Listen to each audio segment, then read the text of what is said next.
తను ఒక జర్నలిస్ట్, ఒక హౌస్ మేకర్, ఒక జాబ్ ఉంది, ఒక యూట్యూబర్, ఒక influencer. What's your education? News వాళ్ళు మా ఛానల్లో చేస్తావా జర్నలిస్ట్ గా అని చెప్పేసి అలా పిలిచారు. ఇంట్లో పెద్ద యుద్ధాలే చేయాలి మనం మీడియాలోకి వెళ్ళాలంటే. నేను ఈ మధ్య చేయడానికి కూడా నాకు చాలా యుద్ధాలు చేశాను. దాన్ని వెళ్ళావా, ఆడిషన్ ఇచ్చావా అంటే అదేదో పెద్ద బూతులాగా వాళ్ళు భయపడిపోయి. యాంకర్స్ అన్నా యాక్టర్స్ అన్నా వాళ్ళు వేరే ప్రపంచం. ఎవరి డ్రెస్సింగ్ స్టైల్ అనేది వాళ్ళ ఇదండి, వాళ్ళ పర్సనల్ చాయిస్ అన్నమాట. అమెరికా సంబంధం అంటే వద్దు అనుకున్నాం అన్నారు. నాకు అమెరికా సంబంధం వద్దు అనుకున్నాం అనగానే ఫిదా సినిమా గుర్తొస్తుంది. డైరెక్ట్ పెళ్లిలో పెళ్లిపీటల మీద ఎలా ఉన్నారని ఒకరికొకరు. మ్యారేజ్ స్టోరీలో 2 years గ్యాప్ తీసుకొని పెళ్లి చేసుకొని యుఎస్ వెళ్ళిపోయారు. యుఎస్ లో మళ్ళీ జాబ్ చేసే వాళ్ళం. 2 lakhs సంపాదించా నేను ఫ్రీలాన్సర్ గా చేసి. The most happiest moment in your life? నా ఫస్ట్ పాప పుట్టినప్పుడు. ఓవర్ నైట్ అనుకుని ఇండియా వచ్చేసారు, ఎందుకు అసలు? నేను ఎప్పుడు సడన్ డెసిషన్స్ తీసుకుంటాను లైఫ్ లో. పూర్తిగా సెట్ అవ్వలేదు, మీకు సెట్ అవ్వట్లేదు అంటే మళ్ళీ కెనడా యుఎస్ వెళ్ళిపోతామండి. ఒకవేళ పిల్లలు సెట్ అవ్వలేదు అంటే మోస్ట్ సాడెస్ట్. సో తినటానికి ఫుడ్ లేని టైంలో మేము శ్రీరామ నవమి ఉంటది కదా, దానికి కళ్యాణం చేస్తాం కదా, అవి తెచ్చుకొని వాటిని బాగా కడిగి, పసుపు ఉంటది కదా బాగా కడిగి అవి అన్నం తిన్నాం. చాలా ఇట్లా పడిపోయాం, లిటరల్లీ రోడ్డు మీద పడాల్సింది. ఇంత ఫినాన్షియల్ గా పడిపోయినా అక్కడ ఎప్పుడు బాధపడలేదు, కానీ హెల్త్ ఎప్పుడైతే ఇదైపోయిందో అప్పుడు చాలా భయపడ్డారు, బాధపడ్డారు. హెల్త్ బాగుంటే మనం ఇంకా ఇంకా ట్రై చేయొచ్చు.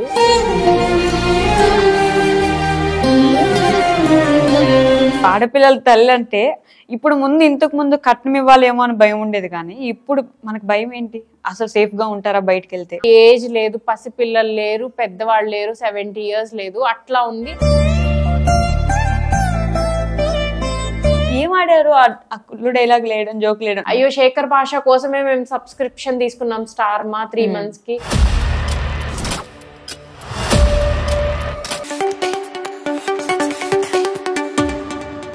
హాయ్, హలో, నమస్తే, welcome back to our channel. నేను మీ వైషు.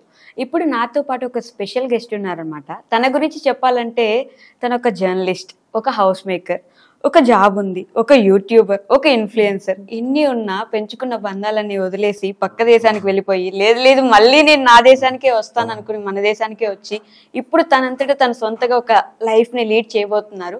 ఆల్రెడీ స్టార్ట్ చేశారు. సో చాలా ఇన్స్పిరేషనల్ అని చాలా మంది ఉమెన్స్కి ఆవిడ ఇన్స్పిరేషన్ కూడా అవ్వచ్చు అనమాట. So she is none other than Hema Venkat garu. Hema గారు నాతో పాటు ఉన్నారు. చాలా విషయాలు అయితే మాట్లాడేసేయాలి. హలో హేమ గారు, ఎలా ఉన్నారు? సూపర్. సూపరా? ఇండియా ఎంజాయ్ చేస్తున్నాను. ఓకే, బేసిక్గా ఇక్కడి నుంచి అక్కడికి వెళ్ళడం చాలా మందికి డ్రీమ్. వెళ్ళిపోతాం, అక్కడ ఏదేమైనా సరే సెటిల్ అయిపోవాల్సిందే, అయిపోతాం. మళ్ళీ అక్కడి నుంచి ఇక్కడికి ఎప్పుడైనా సెలవులకు వచ్చి వెళ్ళొచ్చు, కానీ పూర్తిగా ఇక్కడికి సెటిల్ అయిపోదాం అని మళ్ళీ ఇండియా రావడం చాలా చాలా చాలా రేర్గా జరుగుతుంది. ఎందుకంటే ఒక్కసారి ఒక లైఫ్ స్టైల్ అలవాటు పడిపోయాక అక్కడ రొటీన్ లో పడ్డాక చాలా మంది యాక్చువల్లీ ఇక్కడికి రావాలని అనుకునే వెళ్తారు. బట్ అక్కడికి వెళ్ళాక మీకు సిచ్యువేషన్ డిఫరెంట్ గా ఉంటది.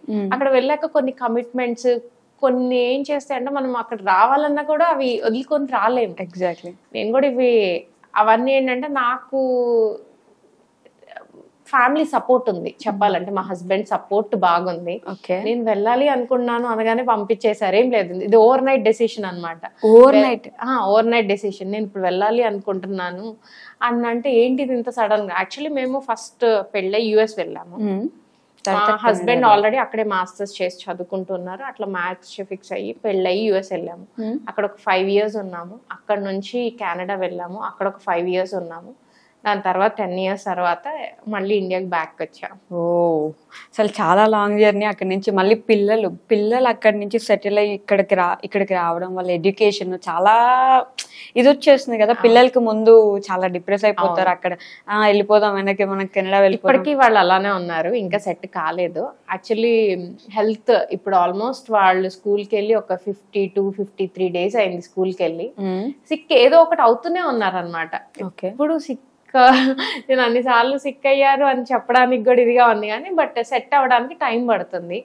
అండ్ రెండోది ఏంటంటే నాకు కూడా 10 years గ్యాప్ వచ్చింది కదా, ఎన్ని కాంటాక్ట్స్ ఉన్నా ఎంతమంది ఫ్రెండ్స్ ఉన్నా కూడా 10 years తర్వాత వచ్చామంటే మనం ఒక కొత్త ప్లేస్ కి వచ్చాము అననే అలానే ఉంటాం, ఎందుకంటే అందరు చేంజ్ అయిపోయి ఉంటారు. ఇప్పుడు నేను ఎప్పుడో అసిస్టెంట్ డైరెక్టర్ గా చూసిన వాళ్ళు ఇప్పుడు డైరెక్టర్స్ అయిపోయారు. అలా అంటే అందరూ ఫిల్మ్ రిపోర్టర్ వాళ్ళు ఇప్పుడు పిఆర్స్ అయిపోయారు. అలా డిఫరెంట్ గా మారిపోయి ఉండే. నేను ఇప్పుడు కొత్తగా వచ్చి ఏదో చేద్దామని అందరినీ చూస్తే ఓ అబ్బో వీళ్ళందరూ ఎలాగో వెళ్ళిపోయారు అనిపిస్తుంది. సో బేసిక్ గా అంటే మనం రిటర్న్ రావాలి అని ఓవర్ నైట్ లో డెసిషన్ తీసుకోవాలంటే మన మైండ్ లో ఆల్రెడీ మనం చాలా పెద్ద ప్లానింగ్ లో ఉండాలి, ఇక్కడికి వచ్చి ఏం చేయాలి, ఏం చేస్తున్నామని. సో అసలు రావడానికి మెయిన్ రీజన్ ఏంటి? నేను అలా ప్లానింగ్ ఏం చేసుకోలేదండి. నేను ఎప్పుడు సడన్ డెసిషన్స్ తీసుకుంటాను లైఫ్ లో. అంటే నాకు అంటే ఇప్పుడు కాదు, నేను మీడియాలో ఉండగా మీడియా వాళ్ళకి చాలా మందికి తెలుసు. మా మ్యారేజ్ నా ఎంగేజ్మెంట్ August 11th, నా పెళ్లి August 14th, 3 days తర్వాత. నేను August 24th US లో ఉన్నాను. So it's okay. నేను మా హస్బెండ్ ని ఫేస్ కూడా చూడలేదు, ఎలా ఉంటారో కూడా తెలియదు. బట్ గ్యాప్ వచ్చినట్టుంది కదా మీ పెళ్లి, ఐ మీన్ అదే మీ పెళ్లి ఫిక్స్ అవ్వడానికి మీ పెళ్లి అవ్వడానికి గ్యాప్? చాలా పెద్ద గ్యాప్ ఉంది అసలు. అంటే ఫస్ట్ వచ్చిన మ్యాచ్ తనే, బట్ యుఎస్ అని చెప్పి రిజెక్ట్ చేసేసాము. తను నేను ఇండియా కాబట్టి అలా వద్దనుకొని ఇదైపోయాము. కాకపోతే తను యుఎస్ అని తెలిసే లోపే నాకు ఫేస్బుక్ లో చాట్ చేశారు, పింగ్ చేశారు అనమాట. అలా కనెక్ట్ అయ్యంగానే ఓహో యుఎస్ అని చెప్పి వద్దనుకొని తర్వాత చాలా మ్యాచెస్ చూసాము. ఎక్కడో 2012 లో స్టార్ట్ చేస్తే 14 వరకు చాలా మ్యాచెస్ చూసాను. ఏ ఒక్కళ్ళు నచ్చలా, చివరికి మళ్ళీ వెళ్ళిపోయి అక్కడే ఓకే అనుకొని ఒకళ్ళ మొక్కలు ఒకళ్ళు చూసుకోవాలా, ఎలా ఉంటామో తెలియదు. అంటే పిక్చర్స్ చూసాము ఒకళ్ళు, బట్ డైరెక్ట్ ఒక వీడియో కాల్ గానీ చూడటం కానీ డైరెక్ట్ కలవడం కానీ, ఎంగేజ్మెంట్ కూడా తను రాలా. డైరెక్ట్ పెళ్లిలో పెళ్లిపీటల మీద ఎలా ఉన్నారని ఒకరికొకరు ఆత్రంగా చూసుకుంటా ఉన్నాం. చూసేవాళ్ళు అనుకో ఏంటి మరి ఇట్లా ఉన్నారు, ఒకరినొకళ్ళు వదిలి. ఎంగేజ్మెంట్ కూడా రాలేదా? ఎంగేజ్మెంట్ కి ఇండియాలోనే ఉన్నారు, కానీ కొన్ని పూజలు చెప్పారనమాట. మా ఇద్దరికి ఏదో కొంచెం జాతకాలు పూజలు చేయించాలి అని అంటే తను ఆ పూజల కోసం అని తమిళనాడు అటు కర్ణాటక అటు వెళ్తూ ఉన్నారు. ఎంగేజ్మెంట్ కి నేను ఒక్కదాన్నే ఉన్నాను. సో రింగ్ కూడా మీరు ఒకటే పెట్టుకున్నారా? రింగ్ జస్ట్ ఆ రింగ్ ఏం జరిగింది ఏమో మరి గుర్తులేదు. మేబీ మా వాళ్ళు ఎవరైనా పెట్టారో నేనే పెట్టుకున్నాను. సో పెళ్లికి జస్ట్ డైరెక్ట్ గా ఇట్లా చూసుకున్నాను. పెళ్లికి డైరెక్ట్ గా వాట్ వాజ్ యువర్ రియాక్షన్? అంటే అప్పుడు వెంటనే కొంచెం అంటే కొత్త పర్సన్ లాగా అనిపిస్తుంది. అన్ని రోజులు మాట్లాడినా కూడా ఎప్పుడు చూడలేదు కదా, అంటే ఆ ఫ్రీగా ఉండాలో అర్థం కావట్లేదు. అంటే ఒక వియర్డ్ ఫీలింగ్, నాకు తెలియదు ఇదేంటి ఎవరో తెలియని పర్సన్ ని చేసుకున్నా అన్న ఫీలింగ్ వచ్చింది అనమాట. But happy. ఏంటంటే నాకు నేను కొంచెం ఏంటంటే చెప్పాగా మీకు, సడన్ గా నా మూడ్ ఎటు నుంచి ఎటు మారిపోయిందో తెలీదు. సో వాటన్నిటిని తట్టుకోగలిగే వ్యక్తి అనమాట. సో అది ఒకటి నేను హ్యాపీ. అమెరికా వెళ్ళినా కెనడా వెళ్ళినా నేను ఇవాళ ఈ పని చేద్దామని నాకు ఇప్పుడే వచ్చింది. కొన్ని సంవత్సరాలు ప్లాన్ చేసుకొని చేయడం అనే కాన్సెప్ట్ ఏమీ ఉండదు. ఇవాళ చేద్దాం అనుకుంటే నేను చేసేస్తాను. ఇప్పుడు వెళ్ళి నేను ఇంకేదైనా పని చేద్దాం ఈ ఇంటర్వ్యూ తర్వాత అనుకున్నానంటే నేను అది వెంటనే చేసేస్తాను. ఇంకా ఆలోచించి ఒక 100 మంది ఏమనుకుంటున్నారు వాళ్ళు ఏం అడగను, నేను సజెషన్లు అడ్వైజులు తీసుకోను. నాకు ఏదనిపిస్తే వెళ్ళిపోతాను. ఓన్లీ ఒక్క పర్సన్ యాక్సెప్ట్ చేయాలి, అది మా హస్బెండ్. తను ఎలాగో చేస్తారు. అసలు ఓవర్ నైట్ పంపించడానికి ఒప్పుకున్నారంటేనే మీరు ఏ డెసిషన్ తీసుకున్నా సపోర్ట్ చేస్తారు. అంటే చాలా ఇప్పుడు మనకి ఇన్స్టాగ్రామ్ లో చాలా మంది కామెంట్స్ చేస్తారు. మొన్న ఏదో ఒక వీడియో పెడితే అంటే మా హస్బెండ్ చాలా సపోర్ట్ చేస్తారు అది ఇది అని పెడితే ఇవాళ అందరూ సపోర్ట్ చేస్తారు, ఏముంది స్పెషల్, చాలా మంది చేస్తున్నారు అని ఎవరు ఒకళ్ళిద్దరు అట్లా కామెంట్ చేశారు. ఎంతవరకు సపోర్ట్ చేస్తారు అనేది కూడా ఉంటది. మీకు ఒక్కసారి ఇప్పుడు మీరు అన్మ్యారీడ్, వన్స్ మీరు పెళ్ళయి పిల్లలు పుట్టాక రెస్పాన్సిబిలిటీస్ ఎలా ఉంటాయి అంటే, సపోజ్ పిల్లల్ని చూసుకోవటంలో మీది 50% ఉంటే ఆయనది 50% ఉంటది కదా. ఇప్పుడు నేను బయటకు వెళ్ళి ఒక పని చెయ్యాలి అంటే ఒక్కొక్కసారి ఆయనే 100% చూసుకోవాల్సి వస్తుంది కదా. ఆ 100% రెస్పాన్సిబిలిటీ ఆయన తీసుకోవడానికి అందరూ రెడీగా ఉండరు. బట్ తను రెడీగా ఉంటారు ఎనీ టైం. నా కోసం ఏది చేయడానికైనా, ఫ్యామిలీ కోసం ఏది చేయడానికైనా రెడీగా ఉంటారు. That is what I'm trying to say. అంటే నాకేదో తన లైఫ్ ఇచ్చారు అని కాదు, మన లైఫ్ మనలానే నా పేరెంట్స్ దగ్గర ఎలా ఉన్నానో ఇంకా అంతకంటే ఎక్కువ ఫ్రీడమ్ నా హస్బెండ్ దగ్గర వచ్చింది అని చెప్పడానికి ట్రై చేస్తాను అన్నమాట. Okay, there is this line, నేను ఒక ఫుల్ గ్లాస్ ఆఫ్ వాటర్ ని నన్ను మీరు ఎవరు ఫిల్ చేయాల్సిన అవసరం లేదు, ఫుల్ఫిల్ చేయాల్సిన అవసరం లేదు అని. బట్ ఏంటి అక్కడ చేంజ్ అంటే దాంట్లో ఒక కలర్ వేస్తే అది రెయిన్బో లాగా కలర్స్ వస్తాయి. You are that colour to my life, అంతేగాని నా లైఫ్ ని చేంజ్ చేయాల్సిన అవసరం లేదు. So that's your husband for your life. Okay, so basic గా అమెరికా సంబంధం అంటే వద్దు అనుకున్నాం అన్నారు. నాకు అమెరికా సంబంధం వద్దు అనుకున్నాం అనగానే ఫిదా సినిమా గుర్తొస్తుంది. ఆవిడ కూడా ఫస్ట్ అబ్బాయి అమెరికాలో ఉన్నాడనే కదా యాక్సెప్ట్ చేయలేదు. మరి మీరు ఎందుకు వద్దు అనుకున్నారు? నేను యాక్చువల్లీ అప్పట్లో మీడియా ఫీల్డ్ లోనే ఉండేదాన్ని. సో నాకు ఇంకా అది అలవాటు అయిపోయింది. నేను ఇంకొక జాబ్ అది చిన్నప్పటి నుంచి అసలు నాకు మీడియాలోకి ఎలా ఎంటర్ అయ్యానంటే, నేను ఇక్కడ మ్యాగ్నస్ బిజినెస్ స్కూల్ అని ఇక్ఫై యూనివర్సిటీ వాళ్ళది MBA చేయడానికని వచ్చా. ఓకే, MBA చేయడానికని వస్తే అది ఇక్ఫై యూనివర్సిటీ వాళ్ళు డిస్టెన్స్ సర్టిఫికేట్ ఇస్తున్నారు. నేను 5 లక్షలు ఫీజు కట్టి డిస్టెన్స్ సర్టిఫికేట్, నేను ఒక నార్మల్ మిడిల్ క్లాస్ ఫ్యామిలీ నుంచి వచ్చా. 5 లక్షలు అనేది నాకు చాలా ఎక్కువ. వాళ్ళకి 5 లక్షలు ఇచ్చి డిస్టెన్స్ సర్టిఫికేట్ తీసుకొని నేను బయటకు వెళ్ళి జాబ్ వచ్చిద్దా రాదా, వాళ్ళు 100% ప్లేస్మెంట్స్ అని చెప్తున్నారు, వచ్చిద్దేమో. బట్ నాకు 5 లక్షలకి ఆ టైంకి నాకున్న ఏజ్ కి, నేను టీనేజర్ని, నాకున్న డౌట్స్ చాలా ఉన్నాయి. అమ్మో 5 లక్షలు నేను డబ్బులు కట్టేసాను, వీళ్ళకి ఆల్రెడీ కట్టేసాం ఫీజు.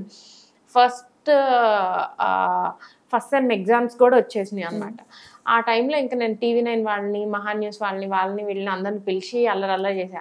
చూస్తే కాలేజ్ మొత్తంలో నేను ఒక్కదాన్నే అలా. మిగిలిన వాళ్ళందరూ ఏంటంటే అటు నార్త్ ఇండియా నుంచి ఇక్కడ అందరూ పెద్ద పెద్ద ఫ్యామిలీస్ వాళ్ళు వస్తారు. వాళ్ళు ఏంటంటే ఇంకా ఏదో ఒకటి చేయాలి, చదవాలి అన్న టైప్ లో వచ్చే వాళ్ళే, కానీ వాళ్ళు ఆ MBA సర్టిఫికేట్ వాళ్ళకి పెద్దగా వెళ్ళి జాబ్ చేయాలి అనే ఇది ఉండదు. వాళ్ళకి ఆల్రెడీ వాళ్ళ ఫాదర్స్ ఇచ్చేసిన బిజినెస్ ఉంటాయి, అవి చేసుకుంటారు. మనకు అలా కాదు, మనం అంతా సెల్ఫ్ మేడ్, మనం ఏం చేసుకోవాలో అదే చేసుకుంటూ వెళ్ళే టైప్. వాడిని నేను ఎంత 5 లక్షలు కట్టి వీటి దగ్గర నేను ఎందుకు డిస్టెన్స్ సర్టిఫికేట్ అని వీళ్ళందరికి కాల్ చేస్తే వాళ్ళు షాక్ అయిపోయారు. ఏంటి కాలేజ్ మొత్తంలో నువ్వు ఒక్కదానే పోరాడుతున్నావు అని చెప్పి వాళ్ళు ఒక్కటి ఆశ్చర్యంగా చూసారు. అంటే వాళ్ళందరికీ ఆ 5 lakhs పెద్ద మ్యాటర్ కాదేమో, ఇప్పుడు కాదు, ఇది అబౌట్ 14 years బ్యాక్. అప్పుడు ఖచ్చితంగా 5 lakhs అంటే ఎక్కువే, చాలా matter. 5 lakhs and middle class వాళ్ళకి 5 lakhs అంటే ఎక్కువే. సో లేదండి నాకు ఎక్కువే, నా ఫీజు నాకు ఇప్పించేసేయండి, నేను వెళ్ళిపోతాను, నేను వేరే కాలేజ్ చదువుకుంటా అంటే, అప్పుడు మహా న్యూస్ వాళ్ళు మా ఛానల్లో చేస్తావా జర్నలిస్ట్ గా అని చెప్పేసి అలా పిలిచారు. చేస్తాను అనుకున్నా. నాకు లేకపోతే ఇందులోకి రావాలని కానీ ఇంట్రెస్ట్ కానీ అసలు నాకు దీని గురించి కానీ ఐడియా కూడా లేదు. అలా వాళ్ళు పిలిచారు, వెళ్ళిపోయాను. తర్వాత యాంకర్ గా చేస్తావా అని అంటే, చేస్తాను, మేకప్ వేసుకుంటా అనుకున్నాను, వెళ్ళిపోయి మీరు ఏదంటే అది చేసేస్తాను అన్నట్టు వెళ్ళిపోయాను. అక్కడ వర్కౌట్ అయిన తర్వాత NTV నుంచి కాల్ వచ్చింది. తర్వాత అక్కడే Vanitha TV, studio N, TV2, Doordarshan, Sakshi నుంచి వచ్చింది, TV5 నుంచి వచ్చింది. కాకపోతే సాక్షి TV5 ఏంటంటే ఓన్లీ ఫుల్ టైం చెయ్యాలి. మిగిలిన ఛానల్స్ అన్నిట్లో అయితే నేను ఫ్రీలాన్సర్ గా చేసేదాన్ని. ఇంకా అందుకని సాక్షి TV5 లో వర్క్ చేయలేదు. బట్ ఆపర్చునిటీ వచ్చినా కూడా ఫుల్ టైం ఎక్కడో ఒక దగ్గర స్టిక్ అయిపోకూడదు అని అట్లా అయిపోయాను. ఓకే, సో అలా ఉన్నాను కాబట్టి ఇది దాటి నాకు ఈ ప్రపంచం కాకుండా ఇంకొకటి తెలీదు. అందుకని నేను అమెరికా ఇటు అటు హైదరాబాద్ దాటి ఇంకొక ఊరు వెళ్ళను అని చెప్పి. అది మేము విజయవాడ. మేము విజయవాడ కూడా వెళ్ళము, ఓన్లీ హైదరాబాద్ లోనే ఉండాలి, అబ్బాయి అలానే చేసుకుంటానని. ఓకే, బట్ కట్ చేసి వెళ్ళి అమెరికాలో పడ్డాను. టు ప్రొలాంగ్ టు దట్, అంటే నేను ఫస్ట్ అడగాల్సింది మీరు, మీ బ్యాక్గ్రౌండ్ ఏంటి, మీ పేరెంట్స్ ఏం చేస్తారు, వాట్స్ యువర్ ఎడ్యుకేషన్ ఏంటి? నేను MBA కంప్లీట్ చేశాను. తర్వాత మా పేరెంట్స్, నాకు ఒక సిస్టర్, తను కూడా US లోనే ఉంటారు. తను బీటెక్ చేశారు, ఇప్పుడు జాబ్ చేస్తారు. అదేలే ఫస్ట్ నుంచి అక్కడే వాళ్ళు జాబ్ చేస్తారు. వాళ్ళు కూడా US లో సెటిల్ అనమాట. మా ఫాదర్ అండ్ మదర్, మా ఫాదర్ బిజినెస్, మా మదర్ బొటిక్. ఇక్కడ నా పెళ్ళయ్యే వరకు తను మాదాపూర్ లో ఇమేజ్ హాస్పిటల్స్ దగ్గర బొటిక్ ఉండేది, నడిపేవాళ్ళు. బట్ తర్వాత వన్స్ మా పెళ్ళైన తర్వాత పిల్లల కోసం, మా అక్కకి 2 పిల్లలు, నాకు 2 పిల్లలు, వరుసగా డెలివరీస్, వాళ్ళని పెంచడానికి US వస్తూ వెళ్తూ ఉండేవాళ్ళు. సో ఇక్కడ బిజినెస్ ఇంకేంటంటే ఎంప్లాయీస్ మీద పెడితే అది అంత ఇది ఉండదు కదా తను. సో ఇంకా అట్లా ఆపేశారు బిజినెస్. బట్ ఇప్పుడు చేస్తారు, బట్ అంత సపరేట్ గా ఇట్లా బొటిక్ అదంతా ఏం లేదు. జస్ట్ ఎప్పుడైనా తన టైం పాస్ కి ఎక్కడైనా ఎగ్జిబిషన్స్ తాజ్ కృష్ణలో కానీ సత్యసైనికంలో కానీ ఎక్కడైనా అవుట్ సైడ్ నెల్లూరు తిరుపతి అట్లా కూడా పెడుతుంటారు. ఓకే, సో ఎక్కడ నాకు మిడిల్ క్లాస్ లైఫ్ కనిపించలేదండి. టు బి ప్రిసైజ్ నాకు అసలు కనిపించలేదు. మిడిల్ అంటే కనిపించకపోవడం అంటే అంటే ఏది చూసి ఎట్లా బిజినెస్ మ్యాన్ మీ నాన్నగారు, మీ అక్క వాళ్ళు యుఎస్ లో సెటిల్డ్, అప్పట్లోనే మీ అమ్మగారు మాదాపురి ఐ మీన్ ఇమేజ్ హాస్పిటల్స్ దగ్గర పొట్టి, ఎక్కడ మిడిల్ క్లాస్ లైఫ్ ఉంది? మిడిల్ క్లాస్ లైఫ్ అంటే అఫ్ కోర్స్ అలా అని ఇబ్బంది ఏం లేదు. అంటే ఎలా చెప్పచ్చు అంటే కొంచెం మేము పెద్దయ్యాక బాగానే సెటిల్ అయ్యాము. బట్ మా మదర్ చాలా బాగుంటారండి. మా ఫాదర్ ఏంటంటే బాగా ఆయన ఏంటంటే ల్యాండ్ లార్డ్స్ వాళ్ళు. సో మా మదర్ మా తాతగారు మా మమ్మీ వాళ్ళ డాడీ ఆయన నేను చదువుకున్న కాలేజ్ కి ఫస్ట్ వైస్ ప్రిన్సిపల్ ఆయన కట్టించినప్పుడు ఆయన పల్లిమాల తీసుకొచ్చారు. ఆయన గోల్డ్ మెడలిస్ట్ అనమాట, ఎంఏ గోల్డ్ మెడలిస్ట్. ఆయన బాగా ఎడ్యుకేటెడ్. మా మదర్ చాలా బాగుంటారు. వచ్చి ఇట్లా మ్యాచ్ వచ్చింది మా ఫాదర్ దగ్గర నుంచి, ఇలా మ్యాచ్ వస్తే అమ్మో అంత పెద్ద సంబంధం వచ్చేసిందని పెళ్లి చేశారు. అది డాడీ సినిమా స్టోరీ అనమాట. సేమ్ డాడీ ఇంకా అంతే. డాడీ సినిమా చూసారంటే ఇప్పుడు ఒక సాంగ్ పెట్టండి బడబడ ఎయిట్ చేస్తే మీకు కంటెంట్ కూడా బాగా దొరుకుతుంది. ఏంటో సాంగ్ గుమ్మడి గుమ్మడి ఏ సాంగ్ పెట్టినా ఏడుస్తా అందులో, ఎందుకంటే డాడీ మూవీగా మొత్తం మూవీ చేసుకుంటాను అనమాట. సో ఆ సేమ్ స్టోరీ మాది. ఆల్మోస్ట్ మేము ఇది ఇంతవరకు నేను ఎక్కడ డిస్కస్ చేయాలి, ఈవెన్ నా ఛానల్లో కూడా డిస్కస్ చేయాలి. మీరు మిడిల్ క్లాస్ లా కనిపించట్లేదు అంటున్నారు కాబట్టి చెప్తున్నాను. ఎలాంటి సిచ్యువేషన్, ఆల్మోస్ట్ రోడ్డు మీద పడిపోయే సిచ్యువేషన్, ఇంకా రోడ్డు మీద పడాలి అలాంటి సిచ్యువేషన్ వరకు వచ్చేసాం. అంటే బిజినెస్ లో లాస్ అయిపోయి, అంటే వాళ్ళు చిన్న ఏజ్ లోనే చేసుకున్నారు మ్యారేజ్. సో వాళ్ళకి తెలియక అంటే ఆస్తులు వెళ్ళిపోతాయి కదా, మరి లాస్ వచ్చిందంటే తెలియక సైన్లు పెట్టేసి ఉన్నాయి అంతా వెళ్ళిపోవడం. అట్లా ఒక టైంలో రోడ్డు మీద పడే సిచ్యువేషన్ వచ్చింది. తినటానికి ఫుడ్ కూడా లేదు. సో తినటానికి ఫుడ్ లేని టైంలో మేము యాక్చువల్లీ అది శ్రీరామనవమి ఉంటది కదా, దానికి కళ్యాణం చేస్తారు కదా.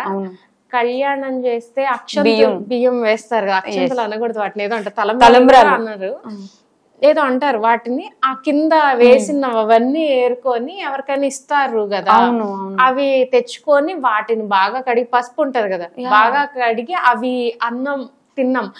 ఇదంతా ఎవరికి తెలియదు బయట, ఎందుకంటే మేము ఎలా ఉన్నా ఆ లోపల 4 గోడల మధ్య ఉన్నాం. కానీ మళ్ళీ ఏమైందంటే ఈ లైఫ్ ఇప్పుడు నేను ఏడవను, ఈ సింపతీలు ఇవంతా ఈ డ్రామా ఇదంతా క్రియేట్ చేయను, చాలా అనుభవించాను. ఎందుకంటే ఏడవలసిన టైంలో ఏడ్ చేసాం, అయిపోయింది. ఇప్పుడు మళ్ళీ అది రొటీన్, అది గుర్తు తెచ్చుకొని ఇప్పుడు అంతా ఆ స్టోరీ అదంతా వేస్ట్ అసలు. ఎందుకంటే ప్రతి ఒక్క లైఫ్ లో వాళ్ళు ఎలా ఉన్నా ఏం చేసినా ఎంతో కొంత ఉంటది. సో అది తలుచుకుంటే మనం ఇంకా నెక్స్ట్ స్టెప్ వేయలేము. సో లేదు ఇదంతా కాదు, మనం స్ట్రాంగ్ గా సెటిల్ అవ్వాలి, మనది ఏదైతే పోయిందో మళ్ళీ అదంతా మనం బ్యాక్ రావాలి అని అనేదే మా అక్కకి నాకు ఎప్పటి నుంచి. అంటే అట్లా సీరియస్ గా అనుకున్నాం మళ్ళీ మనము ఆ ట్రాక్ లో పడాలి అని. అది తప్పించి మేము వేరేది ఆలోచించాలి, అంటే ఎవరో ఏదో చూడాలి ఇది చేయాలి కాన్సెప్ట్ అంతా మాకేమి ఉండలేదు. మేము కష్టపడ్డాము, మళ్ళీ అందరం కలిసి స్టార్ట్ చేసాము. మళ్ళీ మేము అనుకున్నది. మీ ఎడ్యుకేషన్ ఎవరు సపోర్ట్ చేశారు మరి ఆ టైంలో?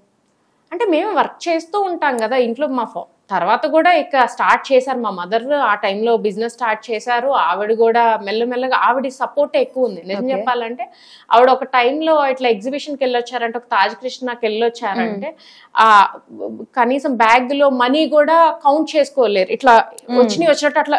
అక్కడ ఎక్కువ మంది రష్ ఉంటే మీరు ఇలా కౌంట్ చేసుకుంటా ఇలా పెట్టుకోరు, అట్లా వేసుకొని వచ్చి ఇట్లా వంచేసేసి డబ్బులు కౌంట్.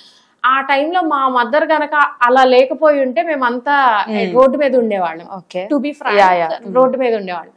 సో అందరూ ఒకరికొకరు సపోర్ట్ చేసుకుంటూ మళ్ళీ నార్మల్ అయ్యాం. అయితే చాలా మంది అనుకున్నారు వీళ్ళు అంటే ఎంత మంచి ఫ్యామిలీ నుంచి వచ్చి ఎట్లా అయిపోయి మళ్ళీ అసలు ఇలా అవుతారు అని అనుకోలేదు. అండ్ ఏ ప్రాబ్లం వచ్చినా ఎవరి దగ్గర బయటకు వెళ్ళి మాకు ఈ ప్రాబ్లం ఉందని ఏడవడం ఇదంతా మాకు రాదు. కాకపోతే లోపల 4 గోడల మధ్య మీరు డాడీ పెట్టండి, డాడీ పెడితే మాత్రం ఒక్కదాన్ని ఇంకా ఆ రోజంతా ఇక అలానే అయిపోయి ఆ రూమ్ లో అలానే వెళ్ళిపోయి పిచ్చిదన్న అయిపోయినట్టుగా. అంటే ఇప్పుడు చూడనమ్మో డాడీ మూవీ మాత్రం వద్దు అన్నట్టు అలా. బట్ అంటే మంచితనంతోనే ఏదైనా. ఇప్పుడు నేను కూడా అంతే, ఫ్రెండ్స్ అంటే నాకు కూడా ఫ్రెండ్స్ కి ఎంత సపోర్ట్ చేయాలో నేను అంత సపోర్ట్ చేస్తాను. అంటే ఏది ఎక్స్పెక్ట్ చేసో అలా ఉండను. బట్ నా వరకు నేను ఎంత చేయగలనో దాన్ని ఎక్స్పెక్ట్ చేయకుండా నేను చేస్తాను. ఓకే, సో అలా మళ్ళీ అంటే పడి లేచిన కెరటం లాగా. సో ఇక్కడ ఎక్కడ రిచ్ అనడానికి ఏం లేదు, బట్ మేము కష్టపడ్డాము, కష్టపడుతూనే ఉన్నాము. So it happen. Okay, so మళ్ళీ ఇంకా అదే మ్యారేజ్ స్టోరీలో 2 years గ్యాప్ తీసుకొని పెళ్లి చేసుకొని యుఎస్ వెళ్ళిపోయారు. యుఎస్ లో మళ్ళీ జాబ్ చేసేవాళ్ళం? యుఎస్ లో జాబ్ చేశాను.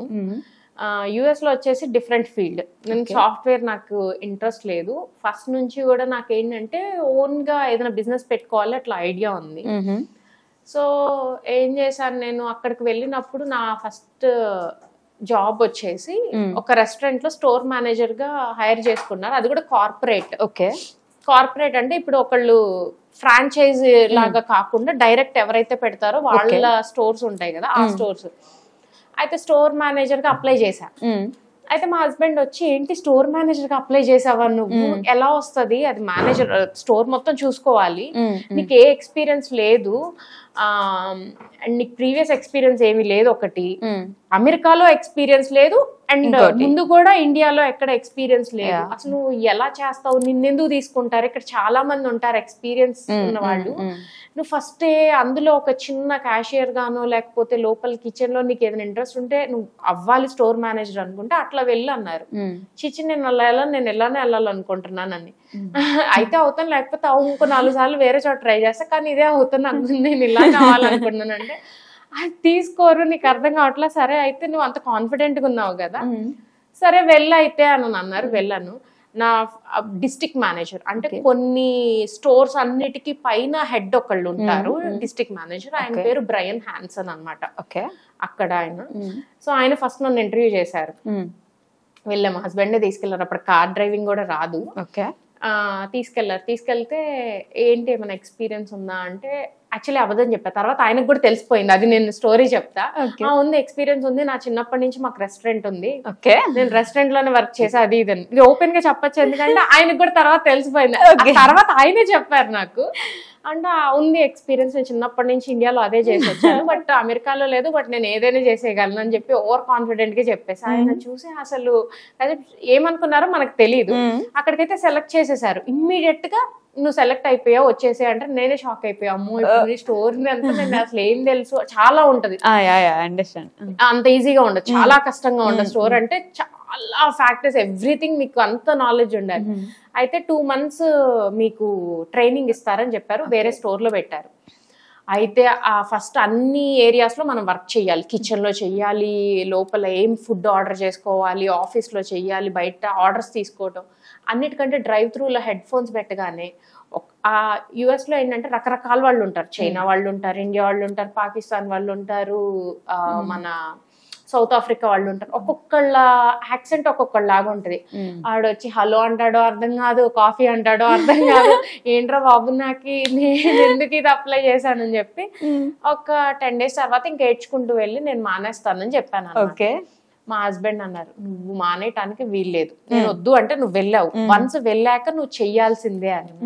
ఆయన ఇంకో 2 రోజులు లాగే తర్వాత మా బ్రయన్ హ్యాన్సన్ దగ్గరికి వెళ్ళిపోయా. బ్రయన్, నేను చేయలేకపోతున్నాను, నేను వెళ్ళిపోతాను, సారీ, నేను అబద్ధం చెప్పాను, నాకు ఏ ఎక్స్పీరియన్స్ లేదు, నేను అంతా అబద్ధం చెప్పాను, నాకు అసలు ఏం లేదంటే అది నాకు తెలుసు అని అన్నాను. అనగా నేను షాక్ అయిపోయాను, నాకు తెలుసు, బట్ అంత నా దగ్గర నా ముందు కూర్చొని నేను ఇదే కంపెనీలో ఆయన ఒక 3 decades నుంచి వర్క్ చేస్తున్నారు, నీలాంటి ఒక అమ్మాయిని నేను చూడలేదు, నువ్వు చెయ్యాల్సిందే, 2 months తర్వాత నువ్వు చెయ్యలేను అని చెప్పు, ఇమ్మీడియట్ గా నువ్వే వెళ్ళిపో, నాకు అసలు చెప్పాల్సిన అవసరం కూడా లేదు, 15 days టైం పీరియడ్ కానీ 2 months అదంతా ఏం అవసరం లేదు, వెళ్ళిపోమన్నారు. ఓకే సరేలే అనుకుని బలవంతంగా లాక్కొచ్చా ఒక 1 month కష్టంగా లాక్కొచ్చా. 1 month కొంచెం ఓకే అనిపించింది. 1 month తర్వాత ఈ 2 months అయిపోయాక మొత్తం ఎక్కడ ఏది చేయాలన్నా ఇంకా అసలు ఇట్లా పరిగెడుతున్నాను అనమాట. ఓకే, ఒక కష్టమైన స్టోర్ ని తీసుకొచ్చి నాకు ఇచ్చారు. ఏంటంటే ఆ స్టోర్ లో ఏంటంటే డ్రైవ్ త్రూ కార్స్ వెళ్ళవు. ఓకే, 3 minutes టైమ్ లో కార్ ని పంపించేసారు. వాళ్ళు ఫుడ్ ప్రిపేర్ చేసేసి ఆర్డర్స్ తీసుకోవడం, ఫుడ్ ప్రిపేర్ చేసి పంపించారు. అదంతా చూసుకోవాలి. దాన్ని అది ఆ స్టోర్ ఏంటంటే 8 నిమిషాలు 10 నిమిషాల వరకు ఒక కార్ మూవ్ అవ్వదు. అలాంటి దాన్ని 2.5 minutes కి తీసుకొచ్చా. తర్వాత ఆయన వచ్చి చెప్పారు, చూసావా నీలో ఇది ఉంది, నేను డే వన్ నేను కనిపెట్టేశాను, నీకేదో ఎక్స్పీరియన్స్ ఉంది అదంతా నేనేం పట్టించుకోలేదు, నీకు లేదన్నా క్లియర్ గా అర్థమైంది, బట్ నీ కాన్ఫిడెన్స్ లెవెల్స్ నాకు నచ్చినాయి, సో ఇది నువ్వు చేయగలిగింది, ఇది నీ టాలెంట్ అని. అలా 2 years వర్క్ చేశా. తర్వాత మేము వేరే స్టేట్ మూవ్ అవ్వాల్సి వచ్చింది. లిటరల్లీ ఆయన ఒక డిస్ట్రిక్ట్ మేనేజర్ అనేవాళ్ళు ఎవరిని బతిమలాడి, నన్ను బతిమలాడి, మా హస్బెండ్ ని బతిమలాడి, ప్లీజ్ తను ఉంచండి, మీకు ఎంత శాలరీ కావాలంటే అంత ఇస్తాం తనకి. ఆల్రెడీ నాకు ఒక సాఫ్ట్వేర్ శాలరీ కంటే ఎక్కువ పే చేసేవాళ్ళు, అది కూడా దానికంటే నేను ఇంకెక్కువ పే చేస్తాను తను అని అంటే కూడా. కాకపోతే అప్పుడు నాకు సెకండ్ బేబీ క్యారీయింగ్ అనమాట. మా హస్బెండ్ లేదండి రిస్క్ తీసుకోదలుచుకోలేం మేము, తను వర్క్ చేయదు ఇప్పుడు అని చెప్పేసి ఇంకా అట్లా స్టేట్ మారాము. బట్ తర్వాత కూడా వర్క్ చేసేలే కానీ అట్లా నా ఫస్ట్ జాబ్ అట్లా ఎంటర్ అయ్యాను. ఇంకా అలా నేను మా హస్బెండ్ కి ఏంటంటే ఇది ఏది చేసినా చేసేసి ఎలాగో వెళ్ళిపోతుంది, ఏదో ఒకటి మాట్లాడేస్తుంది అని ఒక నమ్మకం వచ్చేసింది అనమాట. తర్వాత డ్రీమిక్ డెకోస్ అని చెప్పేసి ఈ డెకరేషన్స్ ఈవెంట్ మేనేజ్మెంట్ స్టార్ట్ చేశాను. అది కూడా ఇప్పుడు చాలా మందికి అక్కడ ఫ్రాంచైజ్ ఇచ్చాను, యుఎస్ లో కెనడాలో ఫ్రాంచైజ్ ఇచ్చా, అది నడుస్తుంది. సో అది కూడా పెట్టినప్పుడు టక్క అంతా ఇన్వెస్ట్ చేసేసి ఇది చేసేసాను. మా హస్బెండ్ అసలు ఏం భయపడలేదు అంటే నువ్వు చేయగలుగుతావులే నాకు నమ్మకం ఉంది అని. అమ్మో ఎంత ఓవర్ కాన్ఫిడెన్స్ అనుకున్నాను. బట్ ఏంటంటే నేను తొందరగా స్టెప్ వేసేస్తాను, చేస్తాను, కంప్లీట్ చేస్తాను, అంటే నేను ఏదన్నా అంటే లాస్ చేస్తానంటే నేనే అది క్లియర్ చేసుకుంటాను ఎట్లయినా, అంటే ఫస్ట్ ఇనిషియల్ గా పెడతాను. సో ఇలా ఫ్రాంచైజ్ ఇచ్చే స్టేజ్ కి ఎదిగి అక్కడ మొత్తం క్లియర్ లైఫ్ ఉంది కదా, మళ్ళీ out of the blue over night అనుకుని ఇండియా వచ్చేసారు, ఎందుకు అసలు? దీని మీద ఉన్న ఇష్టంతో ఇక్కడ పోవట్లేదు. అక్కడ ఎన్ని చేసినా మనీ వచ్చే సాటిస్ఫాక్షన్, ఇప్పుడు నిజం చెప్పాలంటే అక్కడి నుంచి ఇక్కడికి వచ్చిన వాళ్ళకి తెలుస్తుంది. అక్కడ మాకు ఎడ్యుకేషన్ ఫ్రీ పిల్లలకి, ఎస్పెషల్లీ కెనడాలో ఎడ్యుకేషన్ ఫ్రీ. తర్వాత పిల్లలకి 25 years వరకు మెడిసిన్ కానీ, ఇప్పుడు మనకి కన్సల్టేషన్ కానీ డాక్టర్స్ దగ్గర అన్ని ఏదైనా మొత్తం మెడికల్ అంతా ఫ్రీ, ఏమీ ఉండదు. మాకు కూడా ఫ్రీనే, బట్ మేము మెడిసిన్స్ తీసుకోవాలి ఇన్సూరెన్స్ లేకపోతే.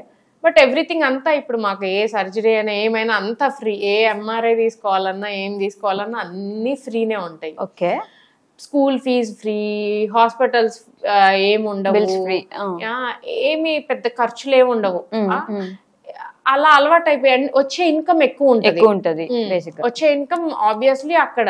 ఇక్కడ ఏంటి, ఇప్పుడు అక్కడ ఆల్రెడీ మా హస్బెండ్ ఉన్నారు, తను రావాలంటే అన్ని వదిలించుకొని క్లియర్ చేసుకొని రావడానికి టైం పడుతుంది. ఇప్పుడు అక్కడ ఒక తను ఉంటున్నారు, ఇక్కడ సపరేట్ గా మేము ఉండటం, పిల్లల స్కూల్ ఫీజులు ఇక్కడ ఎన్ని లాక్స్ లో ఉన్నాయి, సంవత్సరానికి 5-6 lakhs లేదే పిల్లలకి అసలు స్కూల్స్ ఇద్దరికి అది మినిమం ఏమో అనిపిస్తుంది. కామన్ స్కూల్స్ అన్ని అట్లానే ఉండిపోయింది. అది ఒకటి. హాస్పిటల్ 52-3 days నుంచి సిక్ అని చెప్తున్నా, ప్రతిరోజు కన్సల్టేషన్, ప్రతిరోజు ఫీజు అంట. నాకు తెలియదు మరి ఇది 15 days అట్లా ఏదో కాన్సెప్ట్ ఉండేది 1 week, ఇప్పుడు అది కూడా లేదు, ప్రతిసారి కట్టించుకుంటున్నారు మనీ. 2 పిల్లలు వెళ్ళి నేను హాస్పిటల్ బిల్లే ఇప్పుడు 70,000 కట్టానా. 70,000 అంటే అందరు చీప్ అన్నారు. అసలు హాస్పిటల్ అడ్మిట్ అవ్వకుండా నార్మల్గా 70,000 అంటే చాలా చీప్ అంటే, చీపా అన్నాను. మీరు ఎన్ఆర్ఐస్ అయ్యుండి అట్లా మాట్లాడుతున్నారు ఏంటంటే, నాకైతే చీప్ గా అనిపించట్లేదు, మేము అక్కడ ఫ్రీగా చూసి వచ్చాం కదా, ఇక్కడికి వచ్చి 70,000 కట్టాలంటే నాకు అది ఎక్కువే అనిపిస్తుంది. ఎందుకో కాస్ట్ ఆఫ్ లివింగ్ ఇండియాలోనే ఎక్కువేమో అన్న ఫీలింగ్ వచ్చింది నాకు. ఏ రకంగా చూసినా కూడా అక్కడ కొంచెం ఇప్పుడు మన వెజిటేబుల్స్ కానీ ఇలాంటివన్నీ ఎక్కువే ఉంటాయి. ఉన్నా కూడా అక్కడ శాలరీకి అక్కడ ఇదికి మనకి సరిపోతుంది, బాగానే ఉంటుంది, మనం కొంత సేవింగ్స్ చేసుకుంటాం. బట్ ఇక్కడికి వచ్చేసరికి నిజంగా టు బి ఫ్రాంక్, అది కొంతమందిని చూస్తే అయ్యో వీళ్ళ శాలరీ వీళ్ళకి సరిపోయిద్దా. ఇప్పుడు నేనే ఒక ఛానల్ నాకు ఒక ఛానల్ ఉంది కదా, దానిలో కెమెరామెన్స్ ఉంటారు, ఎడిటర్స్ ఉంటారు, వాళ్ళని హైర్ చేసుకున్న వాళ్ళకి నేను ఇచ్చేటప్పుడు పాపం వీళ్ళకి శాలరీ సరిపోతుందా అని నేనే 100 సార్లు ఆలోచిస్తాను.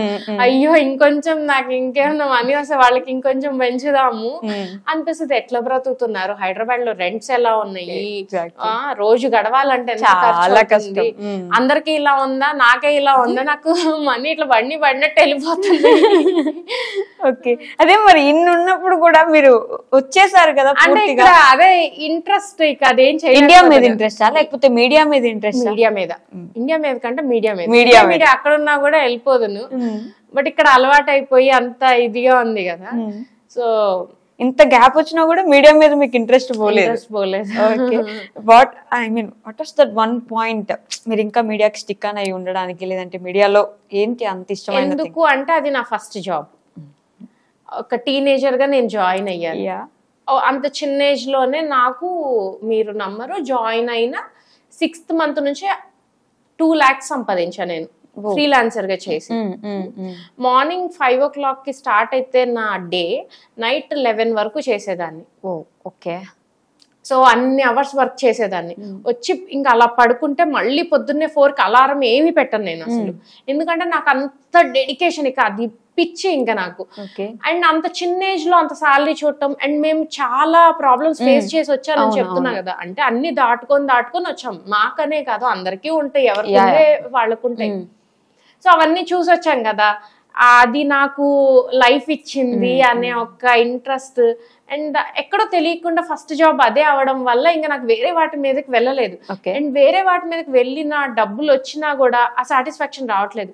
ఇప్పుడు నేను వెళ్ళి నా జాబ్ నేను చేసుకున్నాను అంటే నాకు ఈజీగా 5-6 లక్షలు వస్తాయి. ఇక్కడ అనుకొని ఈ 5-6 లక్షలు సంపాదించుకోవాలంటే చాలా కష్టపడాలి. మీరు ఇంకా శాలరీ ఇవ్వాలి కాబట్టి మీ చేతిలో మిగలడం అసలు జరగని పని. So end of the day ఆ మంత్ ఎండ్ అయ్యేసరికి నేను అందరికి శాలరీలు ఇచ్చుకుంటూ వచ్చిన దానికంటే నేను ఇచ్చేదే ఎక్కువ అయిపోతుంది.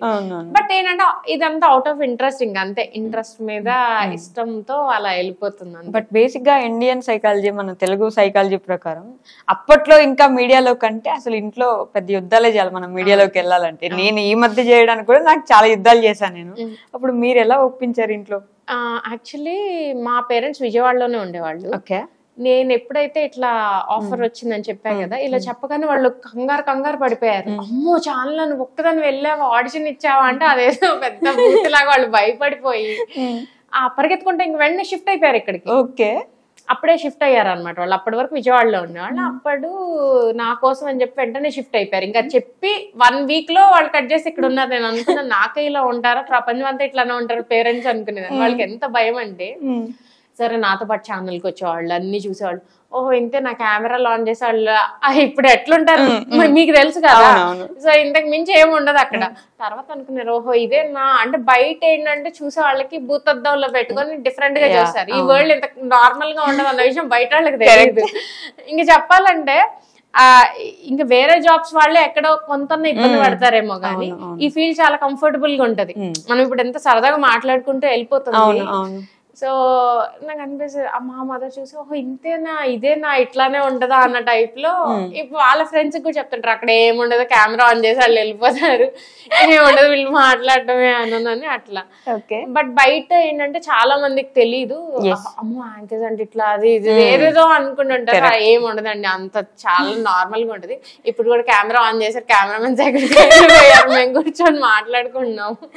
చాలా నార్మల్ లైఫ్స్. కానీ యాంకర్స్ అన్నా యాక్టర్స్ అన్నా వాళ్ళు వేరే ప్రపంచం, కొంచెం డిఫరెంట్ గా చూస్తారు అంతే. అండ్ ఇంకొకటి ఏంటంటే ఇప్పుడు డ్రెస్సింగ్ స్టైల్ ని బట్టి కూడా వాళ్ళు ఇది అది అని.